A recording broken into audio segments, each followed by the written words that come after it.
What's up, everyone? Welcome back to Jared's Books. I am Jared, and we are hanging out on a Saturday. I usually do these on Sunday, but it had been it's closing in on a couple weeks since I did my last video, and I wanted to go over one of my all-time favorites. I just realized I hadn't done a review of it, and this one's definitely long overdue. And then kind of jump into the reading wall I've run into on my current read and see if any of you guys have experienced the same thing. So, what I'll be reviewing today is going to be John Steinbeck's Travels with Charley in Search of America. I'm a huge John Steinbeck fan. I first read, I think, The Pearl, like everybody else did back in high school, or it could have been late middle school for that matter, and was instantly hooked. Like the ending of that book was the first time I think I ever felt like, what the hell just happened? And a lot of his books have that effect at the end. Uh, Throughout high school, I lifeguarded in the summer, and whenever there's a rainy or a stormy day, you have a lot of downtime. So, I read East of Eden and Tortilla Flat, a couple other books, Grapes of Wrath. That one was huge. I think I threw that one like across the pool. So, and I've always been hooked since. Some of the stuff I like about John Steinbeck is his descriptiveness of an area. He kind of makes the landscape or where his stories take place a character, and I always think that's really cool. I've always thought that. I had some English classes that taught the same thing too, and I definitely agree. So, but this book is a little bit different. So, Travels with Charley in Search of America is more of a memoir and a travelogue as opposed to a fictional novel of his. It it's written from his point of view. Later in his career, he's already a successful writer, and he's kind of just bogged down with staying, at home, and he wants to get back out there. He wants to see the country that he's described his entire career. So he hits the road with his French poodle Charley in a camper attached to his truck, and heads out across America. He starts in New York. He heads up through New England, and then he goes across. He goes down over to the West Coast. It goes down, then travels back, goes through Texas, and then into the Deep South, and then back home. The story is it's very observational. It's John Steinbeck's observations of America and how diverse the different regions within the US are is the best way I can explain it. I think it's a couple things. It's a very unique and descriptive snapshot of what the transitional period and modernization that was taking place during the 60s is what it is. This book was published in 1962. So this is a very good snapshot of that time period and the modernization that was taking place. And I think that his his description of it is still pertains to today. Like where I live, every single extra piece of land has to have a gas station built on it or another pop-up neighborhood. So it's the same kind of thing that he was describing back then, um, which kind of makes you wonder, like, is it just our time, or has this constantly been going on? Which it gets you thinking about these things. It's also um, he talks a lot about, like, there's different characters he meets in different regions, and I think, and I thought a lot about this before starting the video, and what the book does very well is it it attempts to get to know Americans in different regions outside of a political or a headline mind frame. I put a lot into thinking about that, and that's what this book does, because this book means a lot to me. I've read this book 4 times, just because it's very conversational, it's witty, it's comical at times. John Steinbeck's insight is brilliant. His landscape building is second to none. I think he's one of the best to ever do it. Um, Maybe besides, like, and he's describing real things, but like J.R. Tolkien was really good with landscape building, making it a character, making it a part of the story.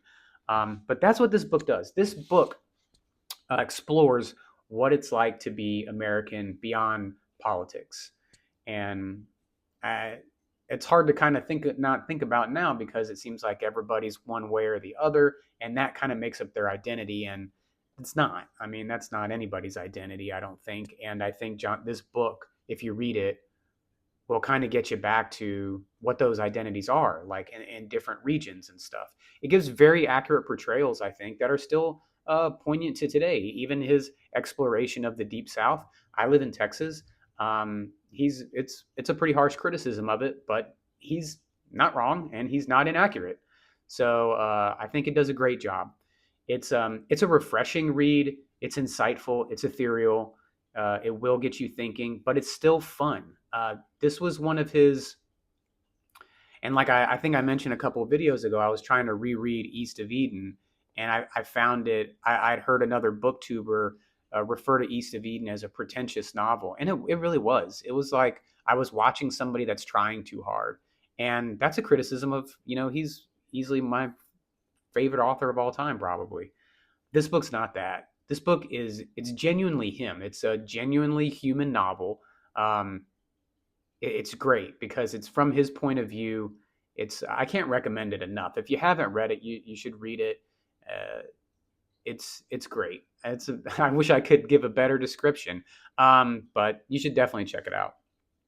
5 out of 5, 10 out of 10. This is one of my all-time favorites. This is on my top 5 books I've ever read in my entire life. I've read this one, I think, more than any other book I've read, and it's always fun. I always enjoy it, and can't recommend it enough. It's a true snapshot of what how great this country really is, and could be. So it's check it out. So, like I said, it's been a few weeks since I made a video, and I've hit, I think, like a wall with reading. I don't know what was going on, but uh, I wanted to look into a Lonesome Dove by Larry McMurtry. Just from all the book talk buzz around it, people say it's the greatest novel that they've ever read, and very high accolades. Right? I'm. It is. It's very well wrote. It's good. Don't get me wrong. It's good. The characters are great. They're believable. So all that hype is true. I'm only 200 pages in, but something's happening with me in this book. I'm finding myself not wanting to read it. I don't know what's going on. It's not that I don't like Westerns. I love Westerns. I like all the Clint Eastwood stuff, Fistful of Dollars, and The Good, the Bad, and the Ugly, and all that kind of stuff. Like, I like it. I like it. But I find myself not wanting to read it. I think it's over wordy. It's too much. Like, if somebody goes to tie their shoe, it's 10 pages of everything about tying their shoe. And for all my Stephen King lovers out there, sometimes Stephen King can go on these side tangents that'll last a long time. This is along the same line, but even probably past that. I mean, if someone was tying their shoe, it would be like how he first started tying his shoe, what he had for breakfast before tying his shoe, what he was thinking about tying his shoe, how other people tied their shoe. It's fucking exhausting. Um, but when I get reading and I get into it, I find myself knocking out, a good amount of pages and really getting into the story. But I'm just not feeling it. I'm gonna keep trying to read it because I hear it. It's one of the best novels of all time, and I think it very well could be, because of it's good, like I said. But I don't know what's going on. If anybody else has read it, without giving away spoilers, tell me to just keep with it or what you thought about it. If you didn't like it, I mean, I was searching for reviews of people that didn't like it, and they're out there. And there's people saying they've experienced the same thing I have around the same page marker. So I'm wondering if it has something to do with where I'm at in the story. So chime in. I'm still going through it, but it's tough. So I got so tired of reading that, and I wanted to change pace completely, that I went back to Blake Crouch and picked up book 1 of the Wayward Pines series. Pines. This guy's writing it's completely unique to Blake Crouch. It is a uh, very present, like immediate. It's like a script. It's like you're reading a script, and then it switches from like reading a script to like a first person point of view kind of thing. It's his own. I've never read anything like his writing. I don't think it's incredibly deep at all. I don't think it's intended to be incredibly deep. I think it's intended to be fast paced thriller, which he does. Uh, if you haven't checked out my review on Dark Matter by Blake Crouch, check it out. I could not put that book down. We were on family vacation, and I left the kids at the pool with my wife and went back up to the room so I could finish reading the book. I woke up to finish reading the book. Um, it was something else. This is doing the same thing. Like I jumped in and started reading like the first like 40 pages of it, and it is the same thing. It was like I don't know about this writing style, and then I find myself like, what's going to happen next? Like it's he does it every time. So I'm interested to see where this goes. There's always plot twists, turns. I'm really enjoying it because it's definitely a change of pace from 25 pages about a pig eating a rattlesnake. That's not an exaggeration. That actually happened in here. They put up a sign that took 40 pages on how they put up a sign and wrote their names on it. It's a fucking crawl, man. So let me know what you think about the Lonesome Dove issue. I want to keep reading it. I am enjoying it when I read it. You just have to be in the mood for something like this. And this is a beefy ass read. It's a chunker. It doesn't read fast. There's a lot of the font small on the pages. Like this is an undertaking. So let me know if you experience the same thing. I know there are Blake Crouch fans out there. I'm already loving this, so definitely pick it up. I'll give a full review on this. I'll probably be done. I have a business trip next week. I'm going to read a lot on the plane and stuff like that. So I'll probably knock this out in the next couple of days because it's only 300 pages. And I can't recommend Travels with Charley in Search of America. Pick it up. Take some time to read this book and really soak it in, especially given the state of the world. It doesn't have to be like that.